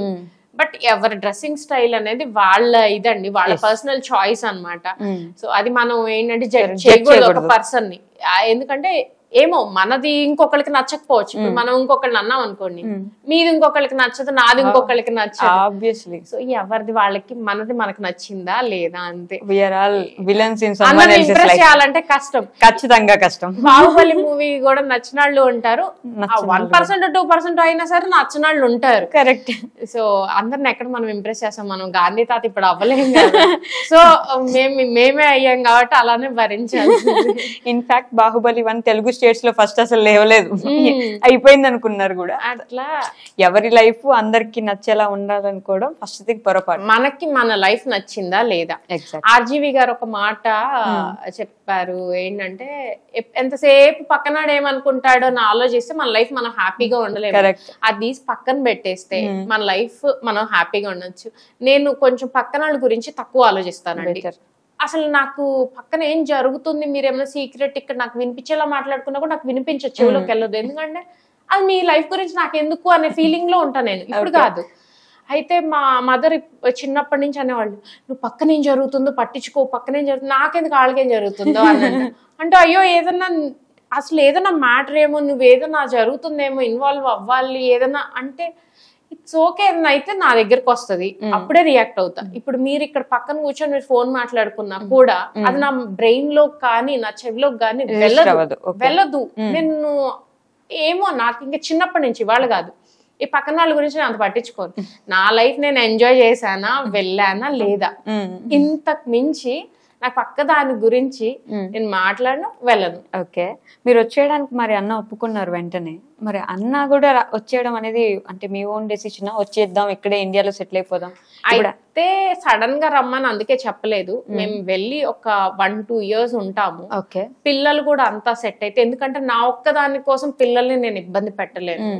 సో పిల్లలు సెట్ అయ్యి నేను సెట్ అయ్యి అంతా ఓకే అనుకుంటే అప్పుడు మూవ్ అవుదాం. ఎందుకంటే ముందే అందరం వచ్చేసి రేపు ఉండలేకపోతున్నా మనం వెళ్ళిపోతే, ఇప్పుడు బయటని కాదు కానీ ఇంట్లో ఫ్యామిలీలో కూడా చాలా మందికి సమాధానం చెప్పుకుంటూ ఉండాలి కదా. అంటే నాలాంటి వాళ్ళు అంటే పట్టించుకోరు, నేను పెద్దగా పట్టించుకోను. మా హస్బెండ్ కొంచెం అలాంటి అంటే వచ్చాము వెళ్ళాము ఇదంతా చిరాగ్గా ఉంటది కదా. సో వాళ్ళ కోసం ఆలోచిస్తా. నేను అనుకోండి నాకు ఎలా నచ్చిందో నేను అలా వెళ్ళిపోతాను బ్లైండ్ గా. ఓకే, అండ్ ఏది చేసినా కూడా మా హస్బెండ్ నో చెప్తే చేయను. మళ్ళీ మా హస్బెండ్ ఎస్ చెప్పాలి. ఎస్ చెప్పే వరకు తను విసిగిస్తుంది, వేరే విషయం. బట్ ఎస్ చెప్పాలి. ఎస్ చెప్పకుండా ఒక్క అడుగు 1 ఇంచు కూడా నేను ముందుకు వెయ్యను. ఒకవేళ తను స్ట్రిక్ట్ గా ఒకటి నో అన్నారు అంటే ఎన్నిసార్లు అడిగినా కూడా అది ఇంకా ఆ పని నేను చెయ్యను. ఓకే, బట్ ఇండియా రావాలనుకునే దానికి మాత్రం ఎస్ అని చెప్పేశారు. ఎస్ అని చెప్పేశారంటే ఫస్ట్ యాక్చువల్లీ ఆలోచించుకున్నావా ఎందుకు ఇంత సడన్ గా ఏంటి అని అన్నారు. ఒకటి పిల్లలకు కూడా ఇక్కడ కల్చర్ అలవాటు అవుతుంది కదా, అక్కడే ఉండిపోతాం, అక్కడ వెస్టర్న్ కల్చర్ వస్తుందేమో. ఆడపిల్లలు కదా ఇద్దరు, నాకు 2 ఆడపిల్లలు. సో ఇక్కడ పద్ధతులు తెలుస్తాయి అట్లా అని రెగ్యులర్ గా ఇక్కడ ఉంటే మనం ఇప్పుడు వినాయక చవితి ఇన్ని విగ్రహాలు పెట్టుకుంటారని కూడా పాపం వాళ్ళకి తెలియదు.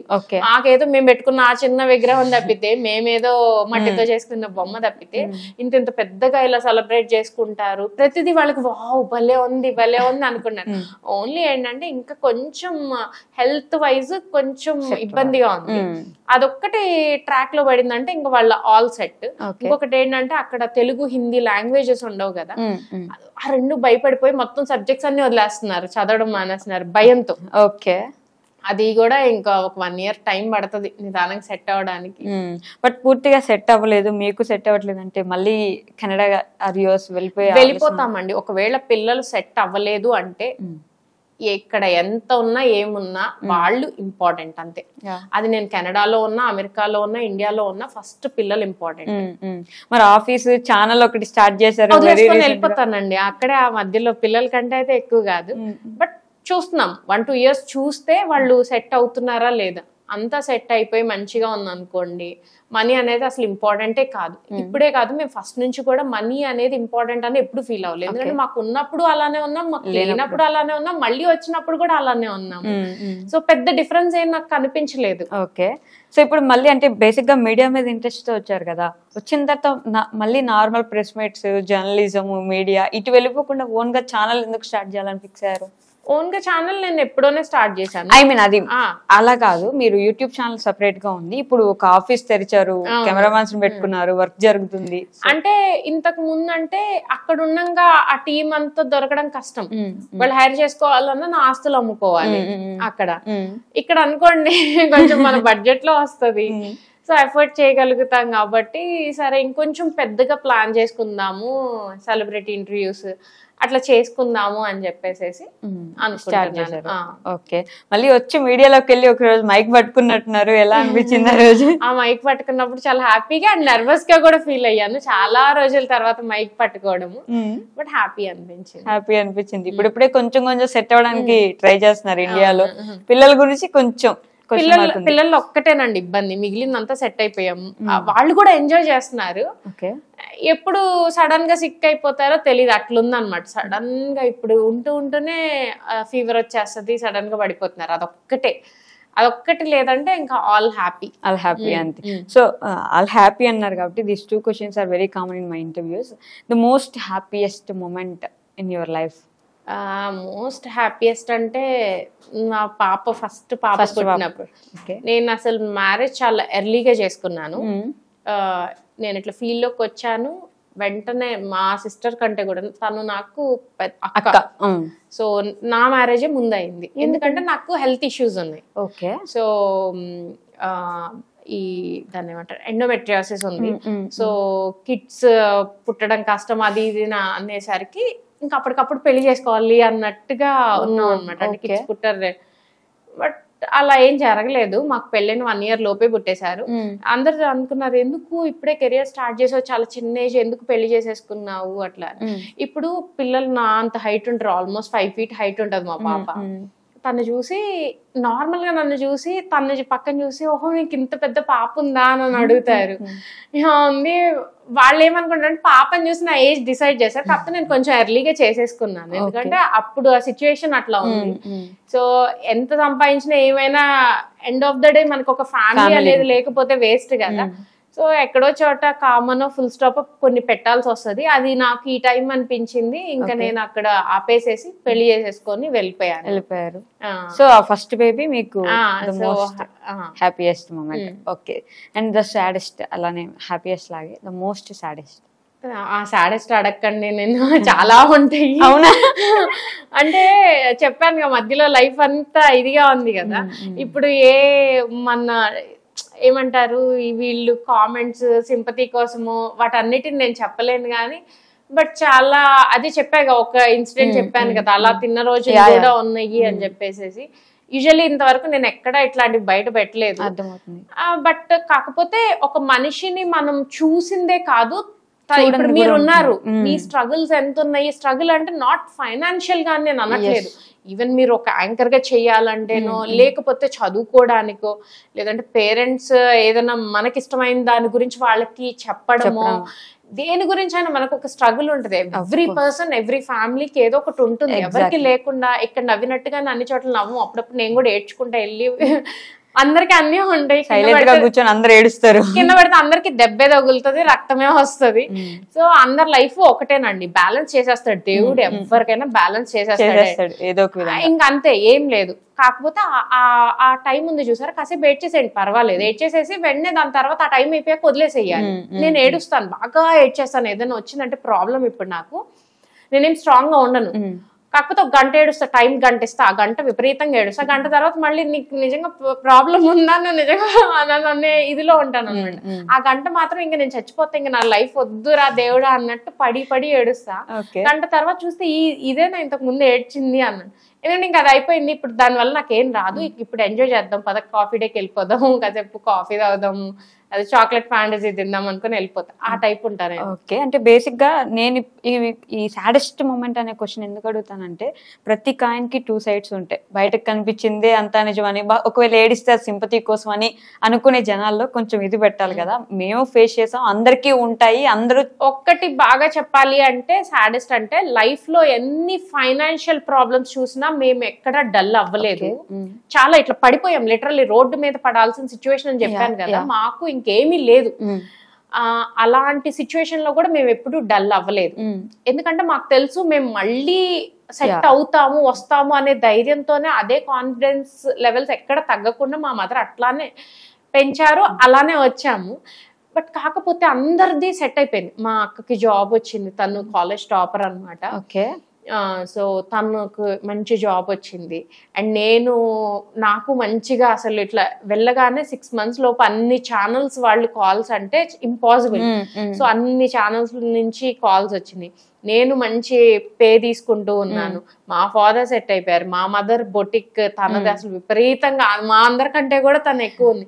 అందరిది బాగుందన్న టైంలో అందరికి ఒకటేసారి హెల్త్ ప్రాబ్లమ్స్ వచ్చినాయి. నాకేమో ఎండోమెట్రియాసిస్ వచ్చింది. ఏదో కడుపులో నొప్పి, సడన్ గా నడుము నొప్పి వస్తుందని కింద పడిపోయాను రోడ్డు మీద. అర్జెంట్ గా నేను తొందరగా హాస్పిటల్కి వెళ్ళాను. నన్ను అర్జెంట్ గా హాస్పిటల్ తీసుకెళ్ళండి అని మేము అప్పుడు బాంబే షాపింగ్కి వెళ్ళాము.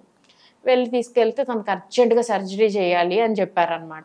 ఇమ్మీడియట్ గా 1-2 days లో సర్జరీ చేయాలి అని అన్నారు. ఇదేంటి సర్జరీ ఏంటి, ఏముంది, ఎండోమెట్రియాసిస్ ఏంటి, ఎంత ఏంటో కూడా మనకు తెలియదు. సరే అనుకుని ఓకే అనుకున్నాం. తర్వాత ఈలోపు మా సిస్టర్ కి డిస్క్ బల్జ్ అయింది, L4 డిస్క్ బల్జ్ అయ్యి కంప్లీట్ బెడ్ రెస్ట్. తను 3 months ఇంటికి వచ్చేసి తను బెడ్ రెస్ట్, నాకేమో ఒక పక్కన సర్జరీ. ఈ టెన్షన్ లో మా మదర్ కి షుగర్, బీపీ అన్ని వచ్చేసేసినాయి. మా ఫాదర్ కి ఏదో హెల్త్ ఇష్యూ వచ్చి నాకు గుర్తులేదు అసలు. ఇక అనుకున్నాం ఏంటి ఇంతకంటే దరిద్రమైన అంటే ఒక పీరియడ్ ఎంత చండాలంగా ఉండాలంటే, మా లైఫ్ మొత్తం మేము ఫైనాన్షియల్ ఇది ఎప్పుడు ఎప్పుడు నేను ప్రాబ్లమ్ గా చెప్పను, ఎందుకంటే దేవుడు ఇటు చూపిస్తే అటు కూడా చూపిస్తాడు.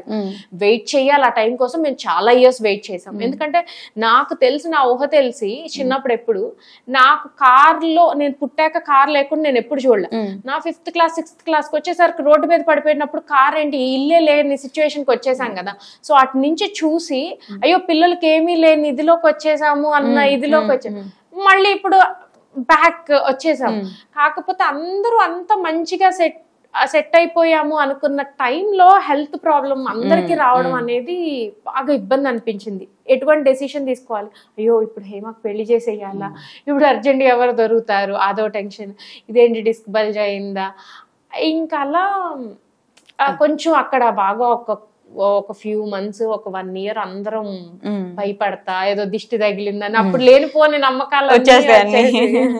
ఓకే, బేసిక్ గా guys as I always say health is the most wealthiest thing. అవును, ఇంత ఫినాన్షియల్ గా పడిపోయినా అక్కడ ఎప్పుడు బాధపడలేదు, కానీ హెల్త్ ఎప్పుడైతే ఇదైపోయిందో అప్పుడు చాలా భయపడ్డారు, బాధపడ్డారు. అంటే హెల్త్ చాలా చాలా హెల్త్ బాగుంటే మనం ఇంకా ఇంకా ట్రై చేయొచ్చు. మీకు హెల్త్ లేకపోతే బెడ్ మీద ఉంటే ఎట్లా వస్తాయండి, మీరు ఏం చేసుకోవడానికి ఏముంటది. సో మనీ అనేది అసలు మ్యాటరే కాదు. చాలా మంది ఇప్పుడు షోస్ లో చూస్తే వాళ్ళు మేము ఆ ప్రాబ్లమ్స్ ఫేస్ చేసాము, ఈ ప్రాబ్లమ్ ఫేస్ చేసాము అని వాళ్ళు ఏడుస్తుంటే నాకు కూడా బాధగా అనిపిస్తుంది. నేను వాళ్ళు ఏం కామెంట్ చేయట్లే, బట్ ఫైనాన్షియల్ ప్రాబ్లమ్స్ అందరికీ ఉంటాయండి, అందరికీ ఉంటాయి. లేని వాళ్ళు ఎవ్వరూ ఉండరు. కరెక్ట్, ఏదో ఒక టైంలో ఉంటది. మీరు ఇప్పుడు బాగుండొచ్చు, ఇంతకు ముందు ఎలా ఉన్నారో మనకు తెలియదు, కొంచెం ఇబ్బంది పడితే ఇప్పుడు కొంచెం బెటర్ లైఫ్ ఉండొచ్చు, రేపు ఇంకా బెటర్ గా ఉండొచ్చు. వెయిట్ చేయండి, మన మీద మనకు నమ్మకం ఉండి వెళ్ళాలి ముందుకు, అంతే. 1 day బాగుంటది. బట్ ట్రస్ట్ మీ, నేను ఇక్కడ నార్మల్ గా చెప్తున్నాను కాదు, బట్ మా లైఫ్ చాలా చండాలంగా ఘోరమైన లైఫ్ నుంచి మేము బయటపడ్డాం. ఓకే, ఎగ్జాక్ట్లీ అలా చెప్తున్నారంటే దాని అర్థం ఆవిడ గురించి మీరు సింపతి పడాలని కాదు, మోటివేషన్ తీసుకొని లైఫ్లో మనం ఒక స్టేజ్లో ఉంటే దాని నుంచి ముందుకు రావాలి, అందరూ బయటపడాలి. బట్ హెల్త్ బాగైపోతే హెల్త్ బాగు చేసుకోవడం తప్ప మీకు ఇంకో గోలే ఉండదు గైస్. ప్రతిసారి ఇదే విషయం నేను కంపల్సరీ ఒత్తి చెప్తున్నాను, గుర్తుపెట్టుకోండి. హెల్త్ బాగు చేసుకోవడం తప్ప ఇంకే గోల్ ఉండదు. బాగాలేకపోతే ఫినాన్షియల్గా మొత్తం పడిపోతే కూడా మళ్ళీ లేచి మీరు మామూలుగా అయిపోవచ్చు. So health is the most important thing in our lives. Okay, అది కరెక్ట్. అందుకే నేను అసలు ఇది మాత్రం నేను నమ్ముతాను. ఎగ్జాక్ట్లీ. సో ఇప్పుడు అంతా ఆల్ సెటిల్, క్లియర్, అసలు ఏం లేదు నాకు ఇప్పుడు. ఇది అంటే నేను ఎవరికంటే రిచ్ అనేది ఏం కాన్సెప్ట్ ఉండదు. అంబానీ కంటే ఎవరు రిచ్ అండి, ఎవరు కాదు. బట్ నేను రిచ్ అనే చెప్తా. ఎందుకు అంటే ఇందాక మిడిల్ క్లాస్ అంటే జనరల్ గా మీరు ఫైనాన్షియల్ గా మాట్లాడితే మిడిల్ క్లాస్ అని చెప్తా. బట్ ఓవరాల్ గా నేను రిచ్. ఎందుకు రిచ్ అంటే నాకు కావాల్సిన తిండి, నాకు కావాల్సిన కంఫర్ట్స్ అన్ని దేవుడు నాకు ఇస్తున్నాడు. అది నాకు ఇచ్చినంత వరకు నేను రిచ్చే, అంతే. ఓకే, మీకు కూడా మీ కంఫర్ట్స్ మీకు అందుతున్నాయి. హ్యాపీగా ఇక్కడ కూర్చొని నవ్వుతున్నారు అంటే వెనకేం లేదని కాదు, బట్ మీకు ఒక మంచిగా మీరు ఉండాల్సిన, హ్యాపీగా తింటున్నారు, పడుకుంటున్నారు, మంచిగా ఏం లేకుండా ఉంటున్నారు అంటే మీరు రిచ్ అంతే. సో ఇక్కడ రిచ్ పూర్ అనే కాన్సెప్ట్ ఏమీ లేదు. మనం ఇవాళ హ్యాపీగా ఉంటున్నాము అంటే బికాస్ ఆఫ్ వాట్ ఎవర్, అంటే మనకున్న దాంట్లో మనం ఉంటున్నాము అంటే అదే. అంతేగాని అంబానీ ఉన్నట్టుగా నేను కూడా ఉండాలంటే అది కష్టం. ఇక అప్పుడు ఇంక లేదు, లైఫ్ ఇంకా అయిపోయినట్టు. అవ్వాలి అనుకోండి, అవ్వటంలో తప్పేం లేదు, బట్ అలానే ఉండాలి అనుకుంటే కష్టం అయిపోతుంది. అదే లైఫ్ అని అనుకోకూడదు. నా లైఫ్ నాకు ఎలా కుదురుతుందో నేను అలా ఉంటా, మీ లైఫ్ మీకు ఎలా ఉంటుందో అలా ఉంటా. బట్ అందులో హ్యాపీగా ఉండడం అనేది ఇంపార్టెంట్. నేనైతే పిచ్చ హ్యాపీగా ఉంటాను. మనల్ని మనం బెటర్ చేసుకోవడం, మన లైఫ్ లో ఉన్న దాంట్లో మనం హ్యాపీగా ఉండడం is the most happiest thing. అది మనం చేయగలిగితే మనం హ్యాపీగానే ఉంటాం ఫస్ట్, అంతే కదా. సో నేను ఆల్వేస్ నేను రిచ్ రిచ్ మీరు కూడా రిచ్ అండి, అదే చెప్తున్నాను. చూసుకోండి, ఒక్కసారి ఆలోచించండి. మీకు ఫుడ్ అందుతుందా, టైంకి ఫుడ్ తింటున్నారా, పడుకుంటున్నారా, మంచిగా ఇల్లు అన్ని ఉన్నాయా, ఇంకా ఏంటి, ఇంతకంటే ఏదైనా ఎక్స్పెక్ట్ చేస్తున్నారా రిచ్ అవ్వడానికి? అదే కదా, అవి లేని వాళ్ళని చూడండి, అప్పుడు తెలుస్తుంది మీరు ఎంత రిచ్. అంతే, ఏం లేదండి, మనం హ్యాపీ అంతా ఉన్నాయి అనుకొని వెళ్ళండి, ఇంకా ఇంకా బెటర్ లైఫ్ వస్తుంది మీకు. ఓకే, కాసేపు మీ ఫ్రెండ్షిప్ గురించి మాట్లాడదాం. So recent sensation Bigg Boss లో ఆ ఆనిముత్యాలకి మేము అందరం ఫ్యాన్స్, ఎక్కడి నుంచి వస్తున్నాయిరా అనే ఫీలింగ్ కూడా వస్తుంది. అంటే రాత్రి 3 ఎందుకు వస్తుంది, రాత్రి 3 అంటే 3, ఈ కైండ్ ఆఫ్ జోక్స్ విని ఒకసారిగా ఆయన లేరు అంటే కొంచెం బాధపడుతున్నప్పటికీ మేబీ నేను ఇది క్వశ్చన్ గా అడుగుతున్నాను, అంటే తనకి కొడుకు పుట్టారు కాబట్టి ఈ వీక్ హౌస్ నుంచి బయటకు పంపించేసి ఒక మళ్ళీ 2 weeks తర్వాత ఏమైనా వైల్డ్ కార్డ్ ఎంట్రీ ద్వారా ఇంట్లోకి పంపిస్తారు అనుకుంటున్నారా? మీరు ఏమనుకుంటున్నారు అసలు శేఖర్ భాషా గారి గురించి? ఆబ్వియస్లీ అందరికి తెలిసి ఇప్పుడు నేను ఎవరి గురించి మాట్లాడుతున్నాను. సో అదైతే అఫీషియల్ గా మనకేం తెలీదు, బట్ వెళ్తే బాగుండు అయితే అనుకుంటున్నా. ఎందుకంటే తను ఏంటి అనేది చాలా మందికి తెలీదు. ఇప్పుడు ఏదో కేసు మీద ఫైట్ చేస్తూ అలా ఒక డిఫరెంట్ యాంగిల్ లో చూస్తున్నాం, కానీ తను ఇప్పుడు మన బిగ్ బాస్ లో ఎలా చూసామో తను రియల్ గా కూడా అలానే ఉంటారు. ఇంకా చెప్పాలంటే నేను బిగ్ బాస్ లోనే 100% తను చూడలేదేమో అనిపిస్తుంది. అంటే మేబీ బిగ్ బాస్ లో కట్ చేసారా, టైం స్పేస్ అంత ఇవ్వలేదో తెలియదు, కానీ మేము ఫస్ట్ టైం నేను శేఖర్ తో షో చేసేటప్పుడు శేఖర్ నాకు అట్లానే పరిచయం. సో ఫస్ట్ టైం షో చేసేటప్పుడు ఇక నేను నేను నార్మల్ గా ఎక్కువ మాట్లాడుతున్నా కదా, గలగల మాట్లాడేస్తా. ఎప్పుడు పక్కన ఉన్న మేల్ యాంకర్ ని తొక్కేసేసి నేనే మాట్లాడుకుంటూ ఉంటా, అది పెద్ద ప్రాబ్లం వాళ్ళకి. ఫస్ట్ టైం శేఖర్ వచ్చాక అసలు నాకు మాట్లాడటానికి కుదరట్లేదు, నవ్వి నవ్వి నవ్వి నవ్వి కొట్ట చెక్కలైపోతుంది. శేఖర్ ప్లీజ్ శేఖర్ కొంచెం సేపు ఆగు శేఖర్ నవ్వ, అసలు మాట్లాడలేకపోతున్నాను. జెమినీలో ఆర్జేగా చేసేవాళ్ళం మీ ఇద్దరు, ఐ మీన్ మీకు అలానే తెలుసా? జెమినీలో కాదు, మేము వేరే ఛానల్స్ లో చేసాం. ఎందుకంటే జెమినీ మ్యూజిక్ ఏంటంటే అక్కడ కూడా నాకు వచ్చింది, కాకపోతే జెమినీ మ్యూజిక్ ఇట్లా కొన్ని ఛానల్స్ ఏమైపోద్ది అంటే వాళ్ళ ఛానల్లోనే ఎంప్లాయీగా చెయ్యాలి, సాలరీస్ చాలా తక్కువగా ఉంటాయి. ఇప్పుడు నాకు ఆల్రెడీ ఇంత పెద్ద అంటే ఎక్కువ సాలరీ వచ్చే టైంలో నేను అటు వెళ్ళను కదా, నాకు ఇంకా ఆల్రెడీ వచ్చేసింది కాబట్టి నేను ఇట్లానే చూస్ చేసుకున్నాను. సో ఈ ఛానల్స్ లో కలిసి వర్క్ చేసాము. చేసినప్పుడు ఇక అట్లా ఏంటంటే డే 1 ఎవరైనా ఒక పర్సన్ కి నేను కనెక్ట్ అయ్యానంటే నేను తొందరగా కనెక్ట్ అవ్వను. అంటే అందరిని మంచిగా మాట్లాడతాను, మనం మంచిగా మాట్లాడినా మనకి ఫ్రెండ్ అవడానికి కొంచెం టైం పడుతుంది. కనెక్ట్ అవ్వడం డిఫరెంట్, మాట్లాడడం డిఫరెంట్. సో ఫ్రెండ్ అవడానికి టైం పడితే, ఫ్రెండ్ నుంచి బెస్ట్ ఫ్రెండ్ అవడానికి టైం పడితే, ఆ బెస్ట్ ఫ్రెండ్ నుంచి ఒక రిలేషన్ ఏదైనా అనడానికి నా అన్నో తమ్ముడో లేకపోతే ఇంకొక రిలేషన్ ఏదైనా చెప్పాలంటే కూడా కొంచెం టైం తీసుకుంటా. బట్ నాకు తను చూస్తే నేను ఎప్పటి నుంచో మేమిద్దరం పుట్టడం బెస్ట్ ఫ్రెండ్స్ అన్న టైప్ లో. అంటే నా దగ్గర ఒక్కళ్ళ దగ్గరే కదా, ఆ కంఫర్ట్ తనకి అందరి దగ్గర ఉంటది. అంటే ఎవరితో ఉన్నా తను అదే కంఫర్ట్ జోన్ క్రియేట్ చేస్తారన్నమాట. ఎవరు వెళ్ళినా మీరు వెళ్ళినా కూడా అంతే కంఫర్ట్ ఇస్తూ చాలా మంచిగా చూసుకుంటారు. బట్ తను ఐ మీన్ మేము చూసిన శేఖర్ భాషా గారు ఒక కేసులో ఫైట్ చేసుకుంటూ అరుచుకుంటూ అదే చెప్పు దెబ్బలు తింటూ ఈ గొడవల్లో చూసాం కాబట్టి ఆ లోపలికి వెళ్ళాక ఆయన వేరా వాళ్ళ తమ్ముడైనా ట్విన్సా లేకపోతే ఇంకెవరైనా వచ్చారా? కానీ ఎప్పుడు ఒకళ్ళని హర్టింగ్ గా మాట్లాడరు. ఆ బిగ్ బాస్ హౌస్ లో ఎట్లా జోయల్ గా జోక్స్ వేస్తూ ఎట్లా ఉన్నారు అంతే ఉంటారు. మనిషి అనుకుంటా ఇంత పేషెన్స్ ఎక్కడిదిరా బాబోయ్ అని అనుకుంటా. నాకు కొంచెం పేషెన్స్ తక్కువ కొన్ని విషయాలు. అంత బాగానే మాట్లాడతాను, ఇక్కడ నేను ఇబ్బంది జరిగిందంటే ఎందుకు ఇట్లా జరిగేసిందని ఫాస్ట్ గా రియాక్ట్ అవుతాను. బట్ శేఖర్ కి ఆ రియాక్షన్ ఉండదు, చాలా ఓపిక ఎక్కువ అండ్ అందరికి రెస్పెక్ట్ ఇస్తారు. ఎట్లా అంత ఓపిక ఎట్లా ఉంటదా అనిపిస్తుంది. లైక్ రెస్పెక్ట్ ఇవ్వడం గురించి కాదు, ప్రతి ఒక్కళ్ళని డీల్ చేయడం కష్టం. డిఫరెంట్ మైండ్స్ ఉంటారు. ఇప్పుడు మీరు ఇప్పుడు మనకు కనెక్ట్ అయిపోయింది, మంచిగా మాట్లాడుకున్నాం. ఇప్పుడు అదే వేరే వాళ్ళు ఉంటే ఎక్కడో కనెక్ట్ అవ్వలేదు యాంకర్ క్వశ్చన్స్ ఇబ్బందిగా ఓకే చెప్పేసి అయిపోయింది నెక్స్ట్ క్వశ్చన్ అన్నట్టు. ఇప్పుడు మనకు అలా లేదు, మీరు అడుగుతున్నారా నేను చెప్తున్నాను ఏం తెలియదు, ఇద్దరం మాట్లాడుకుంటున్నాం, అది వెళ్ళిపోతుంది ఆ ఫ్లో లో. సో అలా కంఫర్ట్ చాలా తక్కువ మందితో వస్తుంది, ఎవరితో వచ్చేదని.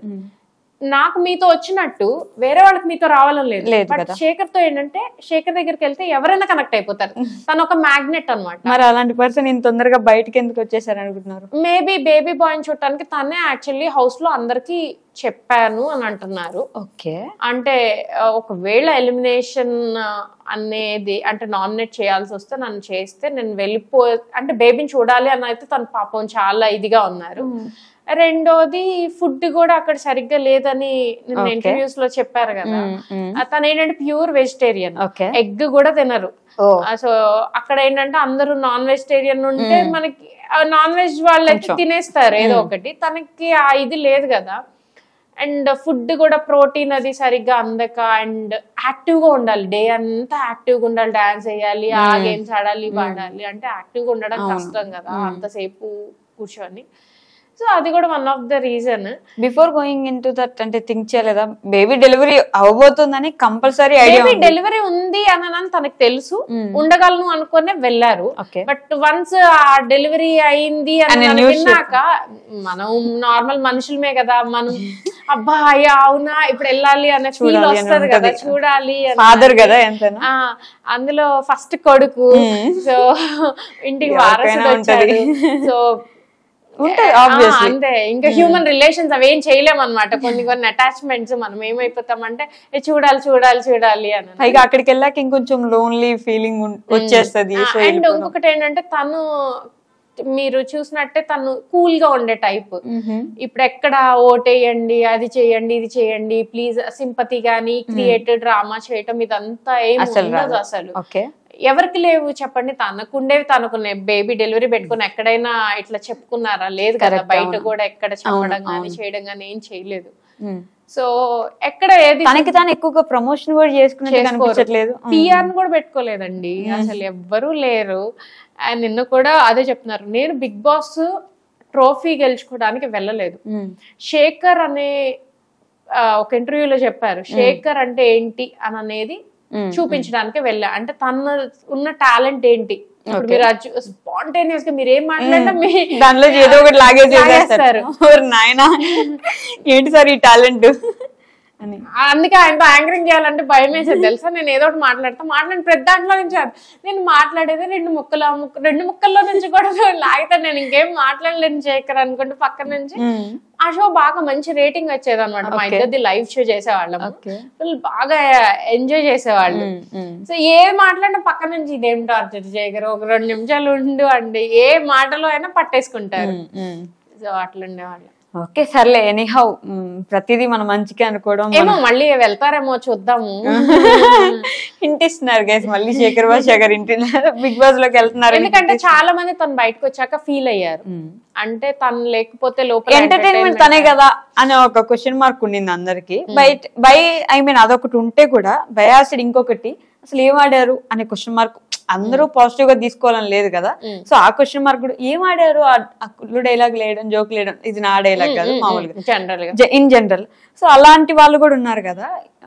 ఈ 2 టాపిక్స్ తీసుకుంటే మళ్ళీ వెళ్తారా అనేది ఒక క్వశ్చన్ మార్క్, వెళ్ళి సర్వైవ్ అవ్వగలరా అనేది ఇంకో క్వశ్చన్ మార్క్, వైల్డ్ కార్డ్ ఎంట్రీలోంచి వెళ్తే పట్టించుకోరు జనం అని ఇంకో క్వశ్చన్ మార్క్. ఇన్ని క్వశ్చన్స్ ఉన్నాయి కదా. సో ఆ కుళ్ళు కామెడీ అనేది చాలా తక్కువ మంది నుంచి వచ్చిందేమో అండి, మరి వచ్చింది కూడా నాకు తెలీదు. ఎందుకంటే మీరు ఎలిమినేట్ రేప్ అవుతారు అనగా ముందు రోజే అందరూ చాలా మంది ఇన్ఫర్మేషన్ వచ్చేసి ఇట్లా ఎలిమినేట్ అయ్యారు అనే ఇన్ఫర్మేషన్ వచ్చిందని వీడియోస్ పెడితే కొన్ని థౌజండ్స్ ఆఫ్ మెసేజెస్ మీరు ఇప్పుడు వెళ్ళి కూడా చూడొచ్చు.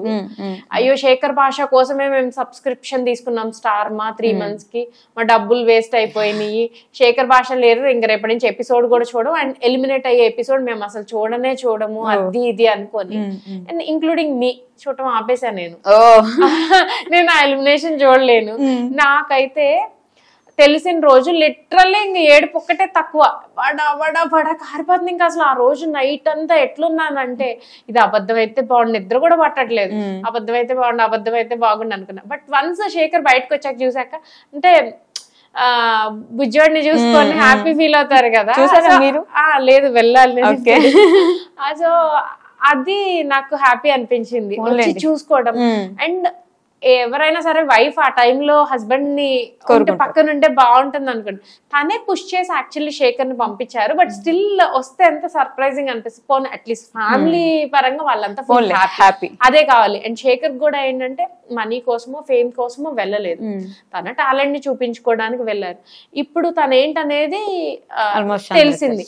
ఇప్పుడు తన ఓన్ ఇన్స్టాగ్రామ్, తన పేజ్ లో గానీ తన ఓన్ గా యూట్యూబ్ ఛానల్ కూడా పెడతారు. సో ఆ యూట్యూబ్ ఇన్స్టాగ్రామ్ లో తను మళ్ళీ మనకి ఎంటర్టైన్ చేస్తూనే ఉంటారు. అంటే ఆ ప్లాట్ఫామ్ లో అందరు చూసారు కాబట్టి ఎక్కువ మందికి రీచ్ అయ్యింది. అక్కడ నుంచి తను ఇప్పుడు ఓన్ గా కూడా చేసుకోవడానికి ఉంటది. ఓకే ఏమోలేండి, వెళ్తే బాగుంటది వైల్డ్ కార్డ్ ఎంట్రీలో అని మేము కూడా కోరుకుంటున్నాం అండి. That's his part. సో మీ గురించి శశికళ గారు ఎవరండి? మా పిన్ని. ఓకే, ఇంతకు ముందు మీ ఛానల్ నేమ్ ఏమైనా శశికళ గారి పేరు మీద ఉండేదా? శశికళ టీవీ. ఎలా తెలిసింది మీరు? తెలుసుకోపోతే ఎలా అండి? సో ఎందుకు మార్చుకున్నారు మళ్ళీ అలా? ఫస్ట్ శశికళ టీవీ అని పెట్టాను. నాకు ఆ పేరు అంటే చాలా ఇష్టం. మా పిన్ని నేమ్ అంటే. పిన్ని అంటే ఇష్టమా? మీ పిన్ని పేరు అంటే పిన్ని అంటే కూడా ఇష్టమే. పేరు కొంచెం డిఫరెంట్ గా ఉంటది అని చెప్పేసి అట్లా పెట్టా. కాకపోతే అందరు ఇంకా నన్ను శశికళ శశికళ శశికళ అని పిలుస్తూ ఉన్నారు. అయ్యో నేను శశికళ కాదు అని చెప్పాలేసి పిలుస్తుంటే నన్ను పిలిచారు, ఇంకెవరిని పిలిచారు శశికళ అంటే నేను తిరగాల వద్దా అన్నట్టు ఉండేదాన్ని. సరే లేదులే నా పేరు తెలుస్తుంది కదా, నేను ఇంక ఇప్పుడు అది పెడితే ఇంకా నా పేరు అదే అయిపోతుంది అని అట్లా మార్చుకున్నాను అనమాట. ఓకే. అండ్ మీ వీడియోస్ లో ఎక్కడో ఒక కామెంట్ కి మీరు రిప్లై ఇచ్చారు, అంటే వచ్చేయడం గుడ్ డెసిషన్ అంటే అమ్మాయిల పేరెంట్స్ ఉండే వాళ్ళకి ఇది మంచి డెసిషన్ అని, అంటే ఎస్పెషల్లీ గర్ల్ పేరెంట్స్ కి అన్నట్టుగా చెప్పారు కదా, ఎందుకని? అంటే అక్కడ కల్చర్ కొంచెం డిఫరెంట్ గా ఉంటది. ఇప్పుడు స్కూల్స్ లో కూడా మీకు ఎడ్యుకేషన్ తో పాటు ఇప్పుడు అందరూ అన్నిటి గురించి అక్కడ డిస్కషన్ ఓపెన్ గా చేస్తారు. ఓకే.